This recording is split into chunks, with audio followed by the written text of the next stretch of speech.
За бүгдээрээ сайн байцгаана уу? Энэ удаагийн дугаараар та бүхэндээ арьс арчилгааны мэрэгчлэлтний өгсөн гоо сайхны зөвлөгөөг хүргэж байна. Эрүүл үзэсгэлэнтэй арьс нь гадаад төрхөндөө итгэх итгэлийг илэрхийлдэг. Хөгшрөлт бол байгалийн үйл явц юм. Нас, хүрээлэн буй орчны хүчин зүйлс, стресс, нарны гэрэл, муу зуршил зэрэг нь арьсны хөгшрөлтөнд нөлөөлдөг. Зөв арьс арчилгаа эрүүл хооллолт хөгшрөлтийн эсрэг арчилгаа нь арьсны хөгшрөлтийг удаашруулахад тусалдаг.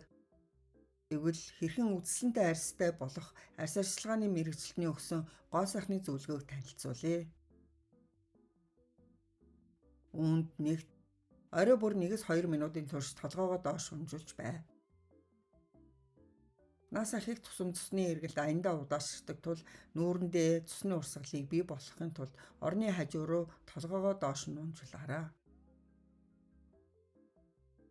Энэ хүчил төрөгчийг нэмэгдүүлж арьсны эсүүдэд шин цус, шим тэжээлийг авчрахад тусалдаг. Үүний үр дүнд арьс дотроосоо гэрэлтсэн мэт харагдана. Хоёрт дотор болон гадна талаас нь давхар чигшүүл. Хамгийн чухал зүйлийн нэг бол арьсаа чигшүүлэх явдал юм. Усаа тогтмол уухын зэрэгцээ арьсны чигшлийн түвшин нь арьсан төрхөх зүйлтэй илүү холбоотой байдаг. Арьсны чигшлийг зохих түвшинд байлгахын тулд сайн найрлагатай чигшүүлэгч тос, серум, тоник хэрэглээрэй. Чигшлийн залуу эрүүл арьсанд чухал үүрэгтэй.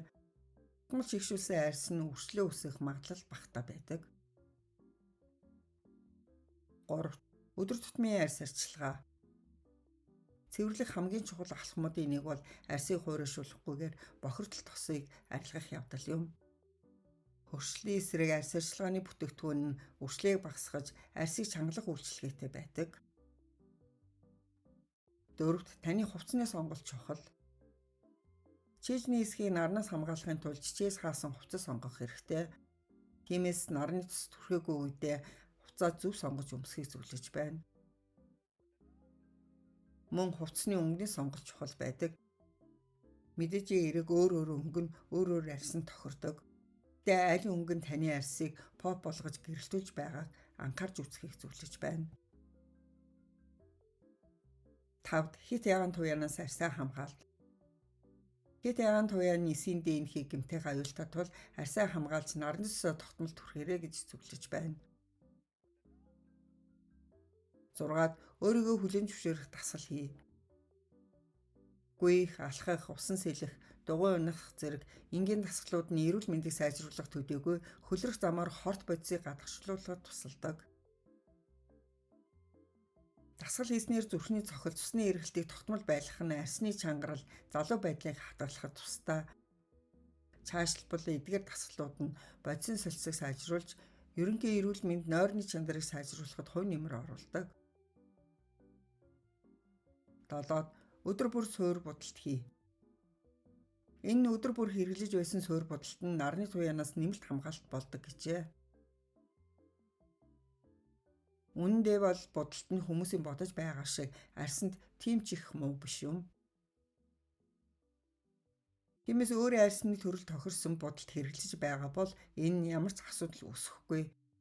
Хэрвээ та хуурай арьстай бол чигшүүлж шингэн суур хэрэглэхийг зөвлөж байна. Харин холимог арьстай бол тослохгүй шингэн суур хэрэглээрэй. Таны арьс тослог эсвэл арьсны тууралт ихтэй тохиолдолд нунтаг суур хэрэглэхийг санал болгож байна. 8. Нүдний дор хуурайшлтыг эмчлэхийн тулд зөвхөн цохны цусаар хязгаарлахгүй. Нүдний эргэн тойрон дэх үрслийг багасгах, хуурайшлтыг арилгахын тулд цохны цусаар чигшүүлэх төдийгүй зөөлөн серум ашиглах нь илүү үр дүнтэй байдаг. 9. Хүзүүгээ үл тоомсорлож болохгүй. Ихэнх хүмүүс нүүрэн дээр нарнаас хамгаалах тос түрхэхэд хүзүүгээ орхитуулж алдаа гаргадаг. Нүүрэн дээр нарны цусаа түрхэхэд дараа нь хүзүүний хажуутал чихэндээ бүрэн түрхэх хэрэгтэй.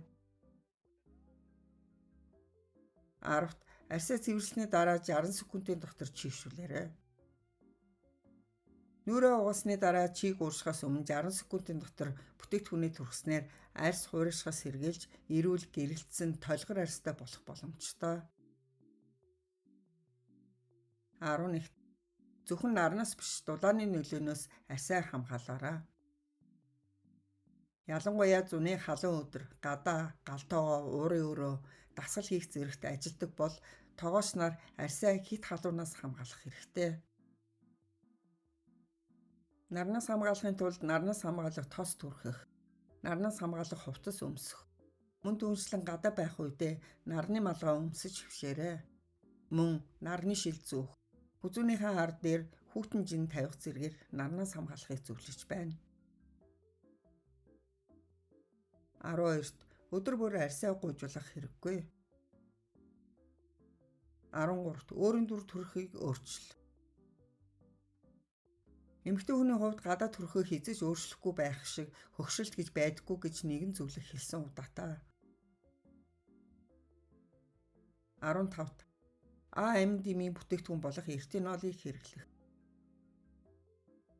Ретинолыг тогтмол хэрэглэснээр хөгшилтийн шинж тэмдгийг багасгах гайхалтай үр нөлөөтэй. 15-д зөв зохистой хооллолт. Зөв зохистой хооллолт нь үнэтэй шүүс эсвэл тансаг жоронд их мөнгө зарцуулах гэсэн үг биш юм. Бие махбодоо оновчтой тэжээлээр хангахын тулд жимс хүнсний ногоо зэрэг хөнгөн хоол хүнс хэрэглэх нь эрүүл хоолны дэглэмийн хамгийн чухал алхмуудын нэг юм. Үнэтэй тос хэрэглэхээс өмнө арьс нь тэнцвэртэй хоол тэжээл хэрэгтэй гэдгийг санах хэрэгтэй. Тиймээс амин дэм, эрдэс бодисоор баялаг хоол хүнс хэрэглэх нь бие махбод болон арьсыг тэжээхэд тусалдаг. Тухайн өдрөө бууцаа, яншуу, ургас тэмэх, кокс, нимбэг нэрс зэрэг хөнгөн хоол хүнсээр эхлүүлж арьсныхаа гэрэлцэн байдлыг нэмэгдүүлэхийн тулд сахар бага хэрэглэхийг зөвлөж байна. 16-т чанартай унтах. Тогтмол чанартай унтах нь таны арьс болон бие махбодыг амарч нөхөн сэргээх боломжийг олгодог. Нойр дутуу байх нь арьсыг ядрааж хөгшилтийг хурдсахдаг. Өдөрт 8 цаг хангалттай унтах нь оюун ухаан болон бие махбодыг амраахад тохиромжтой. Унтахаас өмнө арьсаа тайвшруулах нь нойрны ашиг тусыг хамгийн их байлгахад тусалдаг. Тиймээс унтахаас өмнө арьсаа тусгай шоосоор илэг хийх нь үхэгцэн арьсны эсийг арилгаж унтахад бэлтгэдэг байна. 17-д байнгын нэмсгэлээрэй. Таны сэтгэл санаа арьсанд нөлөөлдөг гэдгийг бүү мартаарай. Та хамгийн аз жаргалтай үедээ хамгийн үзэсгэлэнтэй харагддаг. Анхаарал сонсон та бүхэндээ баярлалаа.